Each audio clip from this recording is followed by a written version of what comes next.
Mataas na uric acid, pagpapahirap ng gout, arthritis at pananakit ng rayuma ba ang problema? Itong ulasimang bato ang lunas na hinahanap mo.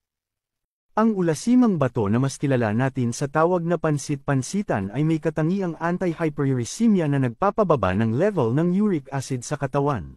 Mayroon din itong natural na analgesic properties na isang painkiller at nagbabawas ng mga pamamaga. Tandaan na ang gout ay nangyayari kapag may tumaas na level ng uric acid sa ating katawan.